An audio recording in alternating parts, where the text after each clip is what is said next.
여전히 일하고 계심을 믿습니다. 아멘. 마음이 흔들릴 때마다 사람의 계산이 아니라 주님의 뜻을 먼저 바라보게 하시고 불안과 조급함이 앞설 때에는 잠잠히 주님을 신뢰할 수 있는 믿음을 더하여 주옵소서. 아멘. 말과 행동, 생생의 순간마다 내 유익이 아니라 주님의 영광을 구하게 하시고 작은 일에도 정직함과 성실함을 놓치지 않게 붙들어 주시옵소서. 아멘. 가정과 일터, 관계 속에 필요한 지혜를 주시고 상처받은 마음의 위로를, 지친 영혼은 새 힘을 부어 주시길 원합니다. 아멘. 내가 이해하지 못하는 상황 속에서도 원망보다 감사가 먼저 나오게 하시고 기다려야 할 때는 끝까지 기다릴 수 있는 인내를 허락해 주옵소서. 아멘. 오늘 하루도 주님의 손에 맡깁니다. 앞서 가시고 지켜주시고 바른 길로 인도하여 주실 것을 믿습니다. 모든 순간 주님과 동행하게 하시고 마지막까지 믿음에서 벗어나지 않게 하옵소서. 아멘. 이 모든 말씀 예수 그리스도 이름으로 기도드립니다. 아멘. 우리 하나님 말씀 이사야 6장입니다. 이사야 6장. 하나님 말씀 이사야 6장. 이사야 6장 1절부터 보겠습니다. 우시야 왕이 죽던 해에 내가 본즉 주께서 높이 들린 보좌에 앉으셨는데 그의 옷자락은 성전에 가득하였고 스랍들이 모시고 섰는데 각기 6날개가 있어 그 둘로는 자기의 얼굴을 가리었고 그 둘로는 자기의 발을 가리었고 그 둘로는 날며 서로 불러 이르되 거룩하다 거룩하다 거룩하다 만군의 여호와여 그의 영광이 온 땅에 충만하도다 하더라.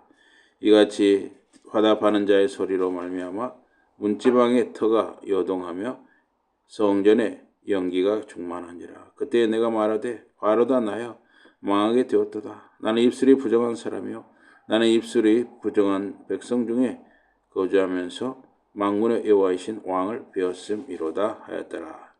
6절 7절 다 같이 읽으십시오. 그때 그 수락 중에 하나가 부족하여 제단에서 집은 바 빈 숯을 손에 가지고 내게로 나와서 그것을 내 입술에 대며 이르되 보라 이것이 내 배에 닿았으니 내 악이 자해졌고 내 죄가 사하였느니라 하더라.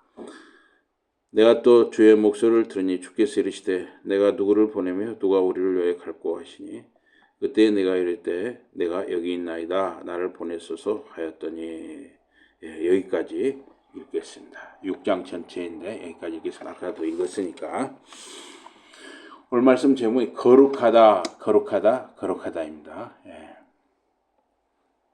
이 우시야 왕이 죽던 해는 이 기원전 약 740년경입니다. 그때 상황에서는 우시야가 비교적 오래 안정적으로 통치한 때였습니다. 우시야는 남유다 왕국의 왕이었습니다. 제위 기간은 약 52년이에요. 꽤 길죠. 52년. 그래서 52년 동안 남유다를 다스렸으면 꽤 그래도 오랫동안 다스렸죠. 그는 이렇게 아마샤, 그의 아버지는 아마샤였어요. 아마샤가 왕이었죠. 그 뒤를 이어서 왕이 된 거죠. 열왕기하 15장이나 역대하 26장에 우시야 왕에 대한 이 기록이 있습니다. 우시야는 16세에 왕이 되었습니다. 그래서 초반에는 꽤 모범적인 왕이었습니다. 우시야.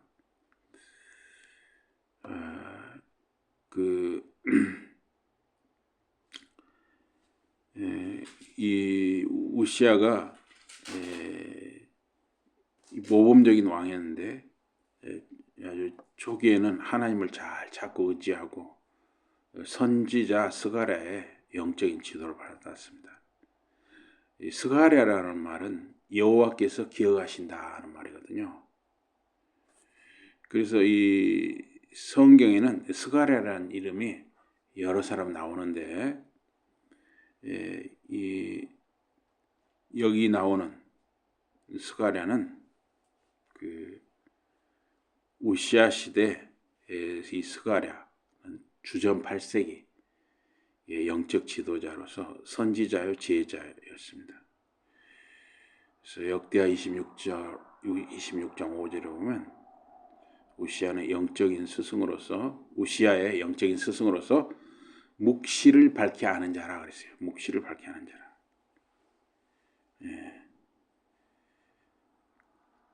그리고 이제 또 여호야다의 아들 스가랴가 있습니다. 이 사람은 이제 요아스 왕을 책망하다가 성전 뜰에서 이렇게 순교를 당했습니다. 또 이제 그 스가랴서가 있잖아요. 소선지서 스가랴서가 있는데 그 스가랴서를 쓴 스가랴 선지자가 또 있죠. 이분은 포로기 이후 회복 이런 걸 메시아 예언을 했던 분이죠. 또 신약에도 스가랴가 나오죠. 세례요한의 아버지 제사장 누가 보면 1장에 보면 이 스가랴가 나옵니다. 그래서 네 사람의 스가랴 대표적으로 스가랴라는 이름이 성경에 이렇게 여러 등장해요. 그런데 우시야 시대에 스가랴는 하나님의 묵시를 밝히 아는 사람이라 그랬어요. 그래서 스가랴가 사는 동안에는 우시야 왕이 여호와를 찾고 또 하나님이 형통하게 했다는 것이죠. 이렇게 우시야 왕에게 하나님의 세우신 이런 영적인 지도자가 있었다는 것, 이게 굉장히 중요했습니다. 이 묵시라고 하는 것은 하나님께서 사람에게 초자연적으로 보여주시거나 계시하는 뜻입니다. 환상, 또 말씀, 계시, 또 하나님의 계획과 뜻 등을 보여주십니다. 근데 이 묵시를 밝히 아는 자라는 말은 밝히 알다는 것은 분별하고 해석할 줄 안다는 거예요. 그래서 묵시를 이해하고 해석하고 적용할 줄 아는 사람이 바로 우시야의 스승 스가랴였습니다.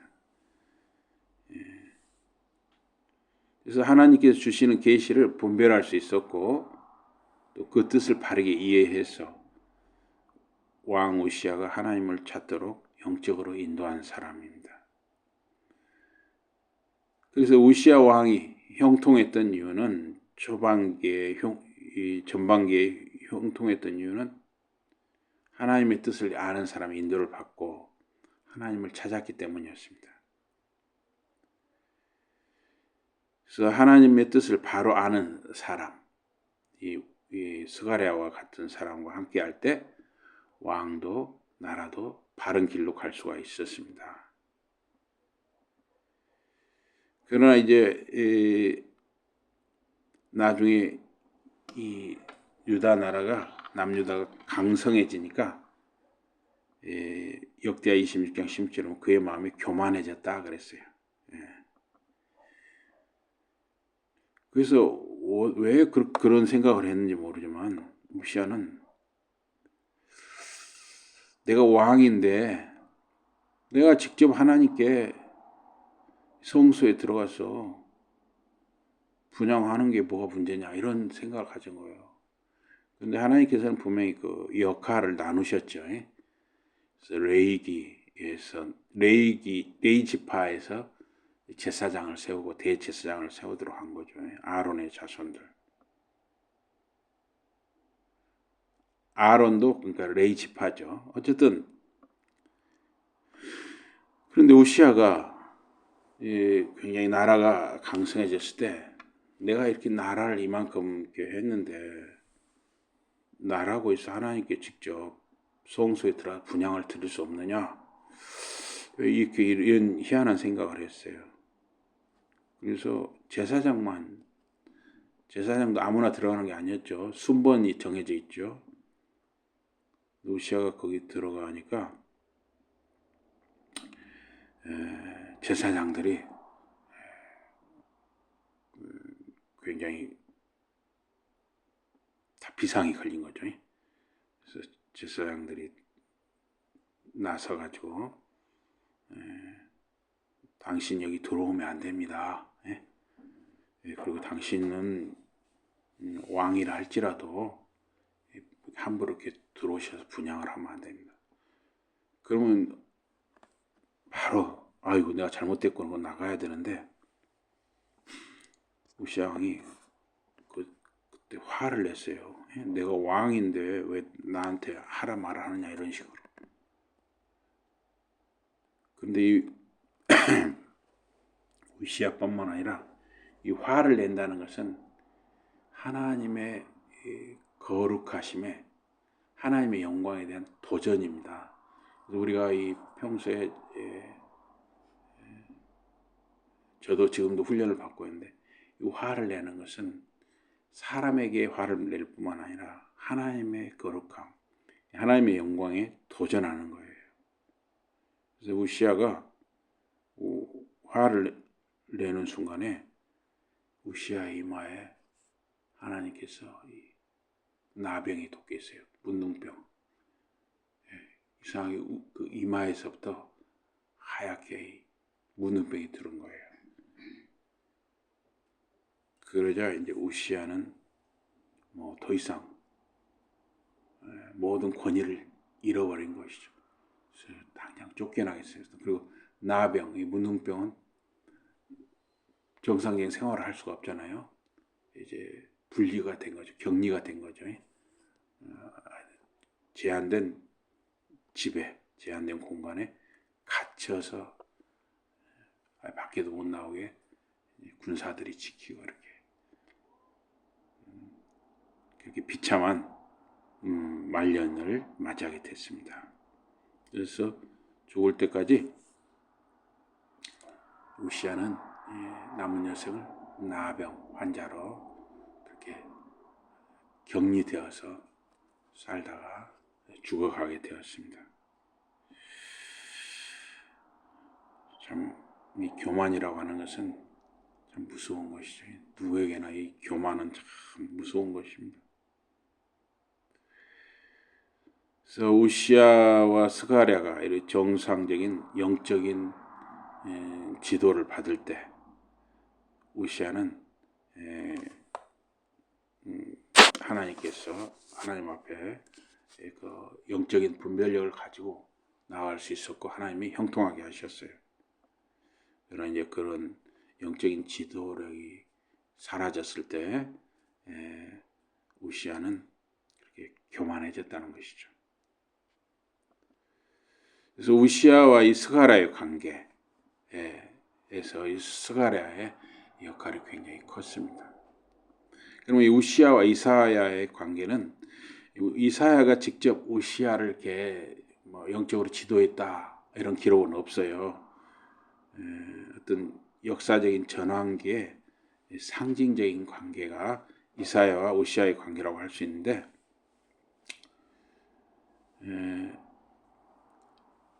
이 우시아는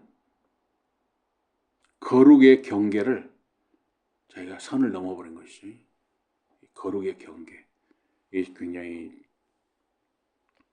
우시아 왕뿐만 아니라 모든 사람에게 거룩의 경계를 넘어서는 거 굉장히 무서운 것입니다. 예를 들면 우리가 이 주일 성수 같은 문제, 또 우리가 주일날 이렇게 물건을 산다든가 이런 것을 아주 가볍게 여기는 수가 있거든요. 그러나 물론 불가피하게 식사를 해결해야 어쩔 수 없이 해결해야 한다든가 이럴 때 제하고는 구별됨이 있어야 돼요. 주일날 이 거룩의 경계를 우리가 선을 자꾸 넘으면 안 되는 것이죠. 주일 성수라든가 11조라든가 무슨 뭐 감사헌금이라든가 이런 꼭 자기 이름으로 해야 됩니다. 그래서 이 우시아는 제사장의 영역을 침범을 해버린 것이죠. 이사야 전체에 반복되는 주제는 거룩입니다. 카도시, 거룩, 하나님의 거룩. 하나님의 거룩과 인간의 오만함, 교만함은 결코 같이 나갈 수가 없죠. 그래서 우시아는 심판을 받은 것이죠. 그래서 이사야 6장에 보면 거룩하다, 거룩하다 하는 말씀이 나오죠. 그게 3번 나옵니다. 이사야 6장이 거룩하다, 거룩하다, 거룩하다. 이것은 우시아가 성전을 모독한 거예요. 자기가 직접 제사장도 아닌데 분향을 하려고 한 것과 굉장히 대조를 이루고 있습니다. 거룩하다, 거룩하다, 거룩하다는 하나님의 본질이 무엇인가를 선언하는 것입니다. 6장 3절에 이사야 6장 3절에 서로 불러 이르되 거룩하다, 거룩하다, 거룩하다. 만군의 여호와여 그의 영광이 온 땅에 충만하도다. 이 거룩하다, 카도시라는 것은 구별되다, 다르다, 속하다라는 뜻입니다. 하나님은 피조물과 본질적으로 다르고 죄와 전혀 섞이지 않고 인간의 기준으로 헤아릴 수 없는, 이해할 수 없는, 측정할 수 없는 분이죠. 그러면 이 거룩하다, 거룩하다, 거룩하다를 왜 3번 반복을 하는가? 히브리에는 최상급이 없습니다. 그래서 이 반복으로 강조를 하는 것이죠. 그래서 거룩하다, 거룩하다, 거룩하다 3번 한 것은 절대적이고 완전한 거룩이라는 것이죠. 더 이상의 거룩은 없다는 것입니다. 이 거룩하다, 거룩하다, 거룩하다를 3번 한 것에 대해서 히브리식 강조 표현으로 최상급 강조라는 해석도 있고 또 하나는 그 성부, 성자, 성령의 거룩하심이 하나님 안에 충만하다 하는 뜻이다 이렇게 해석도 합니다.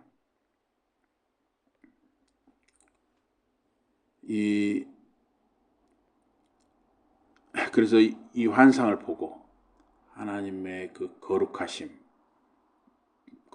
보좌, 거룩하다, 거룩하다, 거룩하다 이런 찬양을 하는 그런 환상을 보고 이사야의 반응은 화로다 나여 망하게 되었도다 였습니다.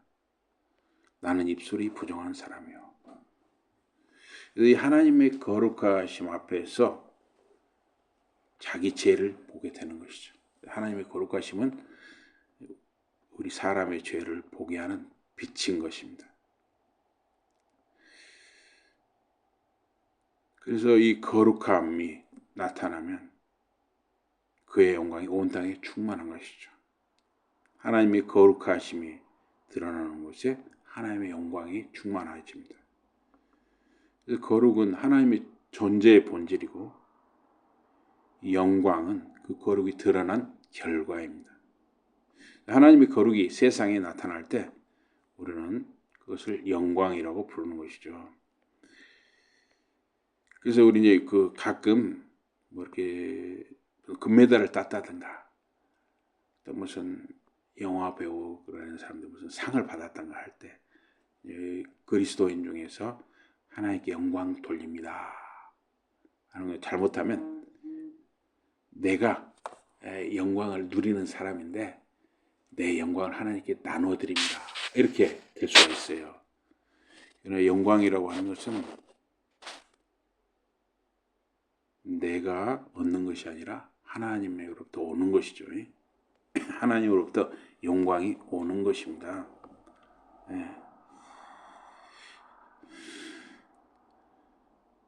그래서 이사야가 보냄을 받을 수 있었던 것은 하나님 앞에 자신의 죄를 보았고 고백했을 때 하나님께서 그의 입술을 그를 정결케 했기 때문에 보냄을 받을 수가 있었습니다.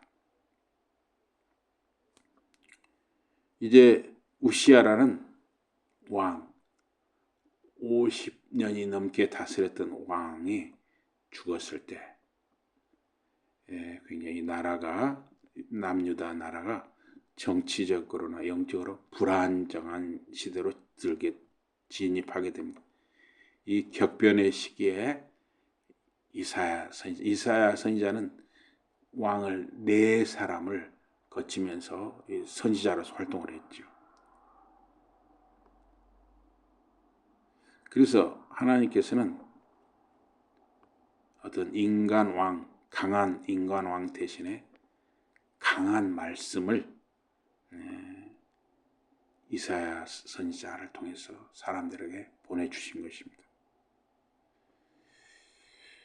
그래서 이사야 선지자는 왕들 위해서는 하나님의 대변자로 세워진 사람이었어요.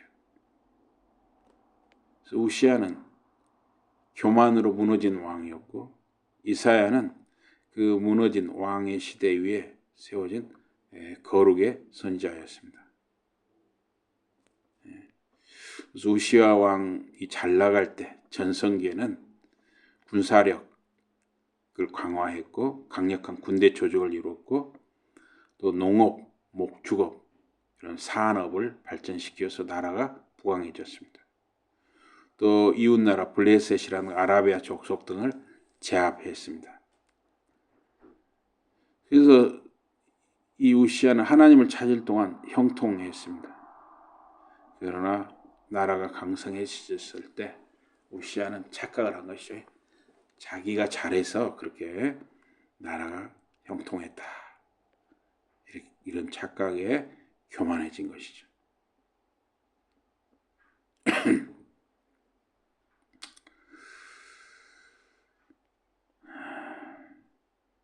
다윗도 마찬가지죠.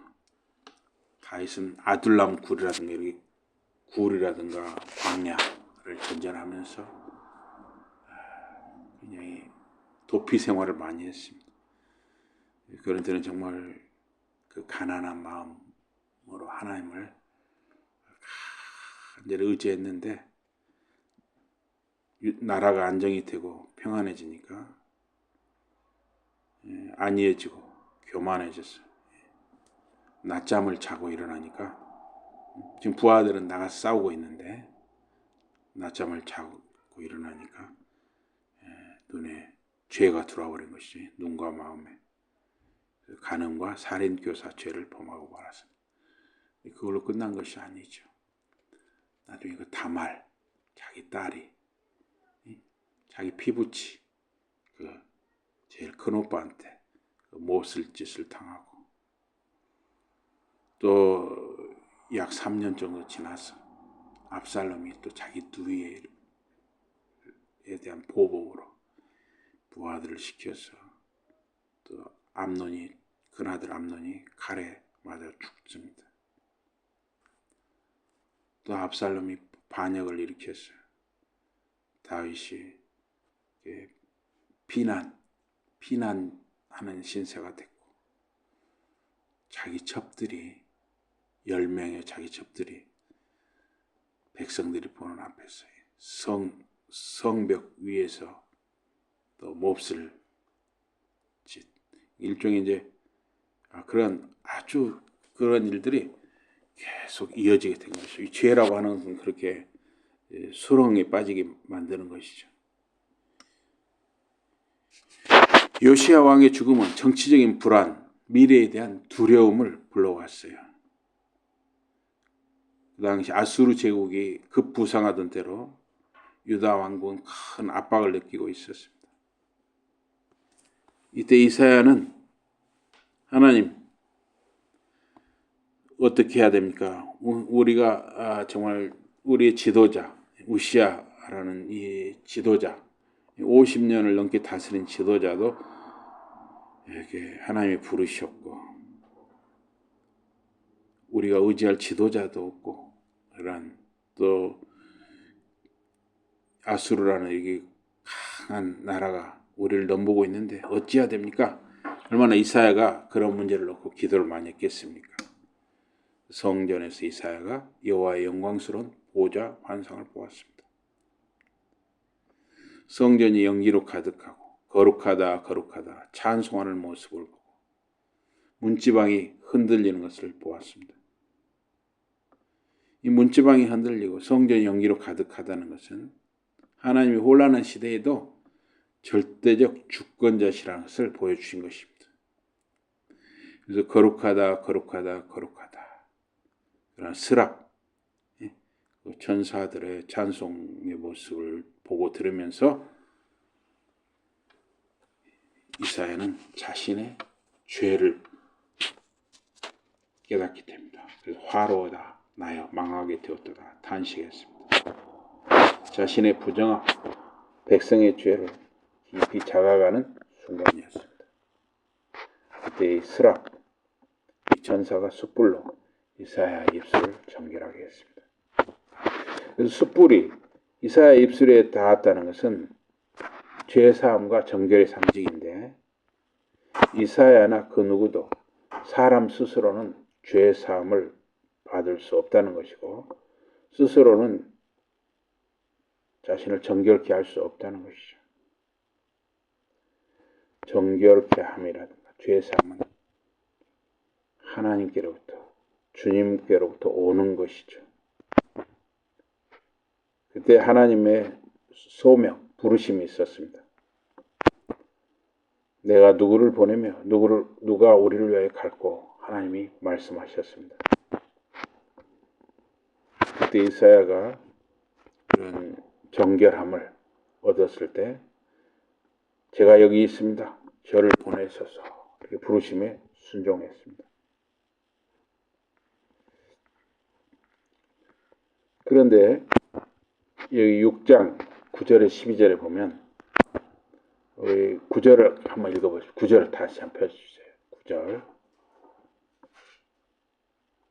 9절 다 펴셨습니까? 9절 다 같이 시작. 여호와께서 이르시되 가서 이 백성에게 이르기를 너희가 듣기는 들어도 깨닫지 못할 것이요 보기는 보아도 알지 못하리라 하여라. 이 백성의 마음을 둔하게 하며 그들의 귀가 막히고 그들의 눈이 감기게 하라. 염려하건대 그들이 눈으로 보고 귀로 듣고 마음으로 깨달아 다시 돌아와 고침을 받을까 하노니. 예.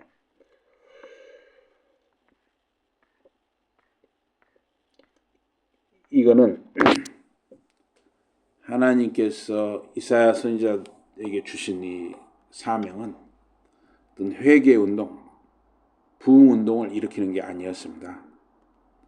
듣기는 들어도 깨닫지 못한다는 것은 이 이스라엘 백성, 유다 백성의 영적인 완고함이죠. 말씀을 귀로는 듣지만 이미 마음이 굳어 있어서 하나님의 뜻을 받아들이지 않는다는 것입니다.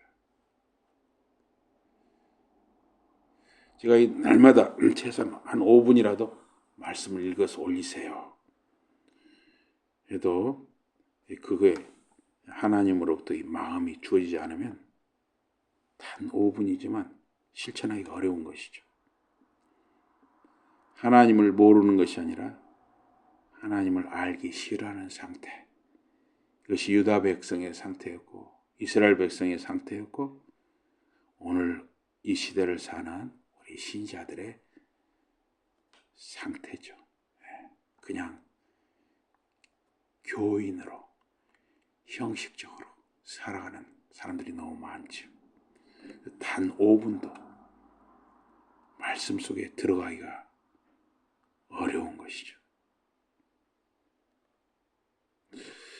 여기 보면 마음을 둔하게 하라 그랬어요. 마음을 둔하게 하라. 그럼 하나님이 일부러 막으신다 이렇게 오해할 수가 있잖아요. 이거는 하나님이 무고한 백성을 일부러 눈멀게 하셨다는 뜻이 아니고 완고해진 상태를 그대로 굳어지게 두시는 심판이라는 것이에요. 계속 거부하니까 그 결과로 더 이상 깨닫지 못하는 상태에 이르는 것입니다. 마치 굳은 살이 몸에 반복이 되면 감각이 없어지는 것처럼 죄에 익숙해진 마음이 영적으로 마비된 상태입니다. 이사야의 메시지는 회복의 도구가 아니라 심판을 확증하는 증거였습니다. 돌아와 고침을 받을까 하노라. 이건 하나의 역설인데 이건 하나님 회개를 싫어하신다는 뜻이 아닙니다. 오히려 지금 상태로는 그들은 회개할 의지도 능력도 없는 상태라는 것을 강조하는 비극적인 표현입니다. 회개할 기회를 너무 오래, 너무 많이 거절한 결과인 것이죠. 이제 어머니가 약 한 달 1년 전에 돌아가셨어요. 제 어머니가. 이제 제 차례가 된 것이죠. 또 제 아내 차례가 됐습니다. 어머니 아버지가 돌아가셨으니까 그 다음은 저나 제 아내가 또 순서가 오는 것이죠. 말씀을 단 5분이라도 읽어서 올리세요. 그 말씀을 할 날이 앞으로 5년이 남았을지 10년이 남았을지 하나님이 부르시면 이제 듣지 못할 것입니다.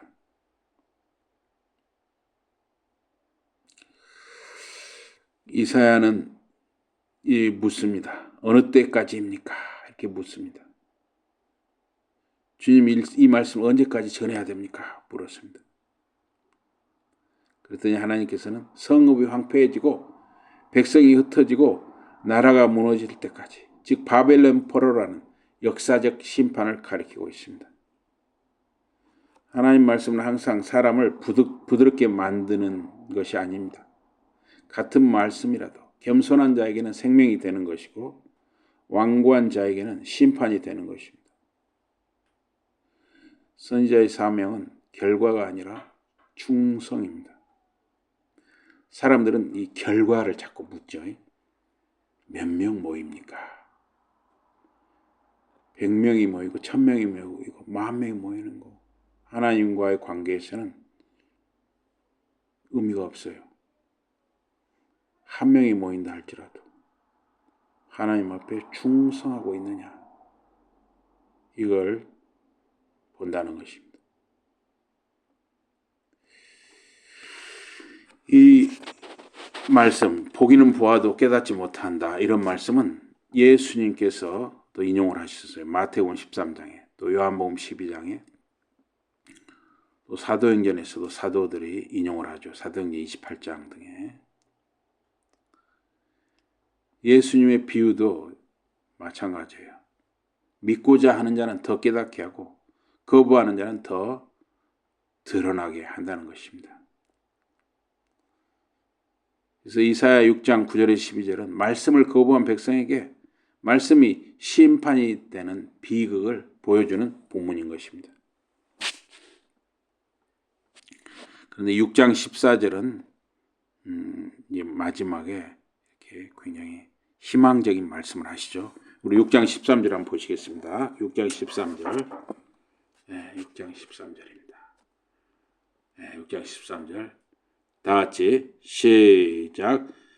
그 중에 10분의 1이 아직 남아있을지라도 이것도 황폐하게 될 것이니 밤나무와 상수리나무가 배임을 당하여도 그 그루터기는 남아있는 것 같이 거룩한 씨가 이 땅의 그루터기니라 하시더라.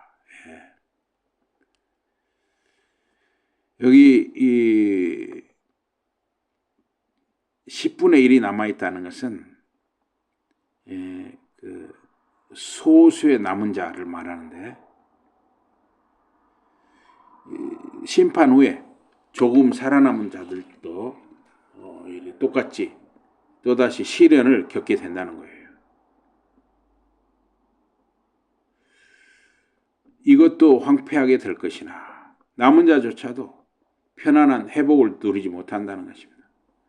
바벨론 포로 이후에도 계속 고난이 이어지게 되는 것을 암시합니다. 하나님께서는 온전한 정결과 새 출발을 원하십니다. 이 밤나무나 상수리나무는 팔레스타인 지역에서 베어내도 다시 싹이 나는 나무들입니다. 그루터기가 남아있는 한, 생명이 완전히 끝난 것처럼 보이지만 뿌리는 살아있어서 생명이 시작된다는 것입니다. 이 거룩한 씨는 하나님께 속한 신실한 남은 자들, 혈통만의 이스라엘이 아닙니다. 믿음으로 구별된 공동체고 이들이 심판 후에도 남고 하나님 나라를 다시 시작하게 된다 하는 것입니다. 이 땅의 그루터기니라. 이스라엘은 겉으로 보면 완전히 잘린 나무였습니다. 그러나 하나님 보시기에는 소망과 미래를 품은 뿌리입니다. 회복의 주체는 인간의 힘이 아니라 하나님의 언약입니다. 그래서 이사야 11장 1절에 보면 이새의 줄기에서 한 싹이 난다 그랬어요. 그래서 구루터기에서 싹이 나고 그것은 메시아, 새 나라, 하나님 나라에 대한 소망을 가리키고 있습니다. 그래서 이사야 6장 13절은 모든 것이 잘려도 하나님은 반드시 다시 시작하신다는 약속인 것입니다. 그래서 이 심판은 끝이 아니라 정화, 새롭게 하는 과정, 그루터기는 이 은혜의 출발점이라는 것입니다. 그래서 우리가 살아가면서 어떤 어려움을 당할 때, 고난을 당할 때, 우리는 더 그 고난의 때 더 우리가 하나님과 더 가까워지는 것이죠, 사실은. 그래서 우리가 이 기도 제목이 있다 하는 것은 우리에게 은혜가 있는 것이고 소망이 있는 것이고 생명이 있는 것입니다. 그래서 여러분과 저에게 있는 이 기도 제목 다시 한번 새기면서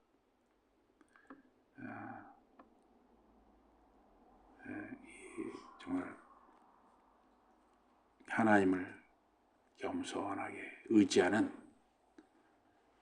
그러한 저와 여러분과 자녀들, 자손들이 되어지기를 주님 이름으로 축원합니다.